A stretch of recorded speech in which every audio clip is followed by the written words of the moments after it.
آگے دیکھیے قرآن کہہ رہے ہیں کہ واقعہ حرہ سے جناب زید بن علی بن الحسین کی دردناک شہادت تک، پھر واقعے سے وہاں سے واقعہ فخ تک چلے آئیے اور تمام ادوار آل فاطمہ کی خون ریزیوں سے بھرے ہوئے ہیں۔ اموی عہد میں الویوں پر جو مظالم ڈھائے گئے، جس کی مثال نہیں ملتی، زمین کی وسعتیں ان پر تنگ کر دی گئی تھی۔ امویوں کے بعد عباسی آ گئے، یعنی کہ اب عباسیوں کا دور آ گیا۔ انہوں نے مظالم میں امویوں کو اپنے پیچھے چھوڑ دیا، یعنی اتنے ظلم کیے انہوں نے آل محمد کی نسل کشی کی، یعنی ختم کیا نسل کو۔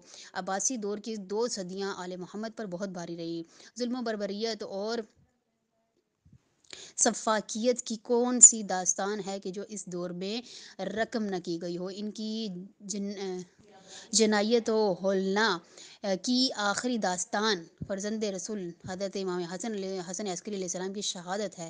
آپ 11ویں امام ہیں، آپ کو سامرا میں زہر دے کے شہید کیا۔ عباسیوں کے بعد ایک بدترین سفاک و ظالم سیاہ کار اٹھا جس کا نام صلاح الدین ایوبی ہے۔ وہ آل رسول پر مظالم ڈھانے میں عباسیوں سے پیچھے نہ تھا۔ اس نے مغرب غربی میں فوج کے ایسے دستے بنائے جنہوں نے آل فاطمہ پر وہ مظالم ڈھائے جنہیں سن کر جسم لرز جاتا ہے۔ ان حوادث و مظالم و خون ریزی کے باوجود اللہ نے سیدہ طاہرہ کی نسل میں وہ برکت رکھی کہ ان کی نسل روز بر روز بڑھتی رہی ہے، کیونکہ وہ خیر کا سرچشمہ ہیں اور ہر وقت جوش میں ہیں اور جاری و ساری ہیں۔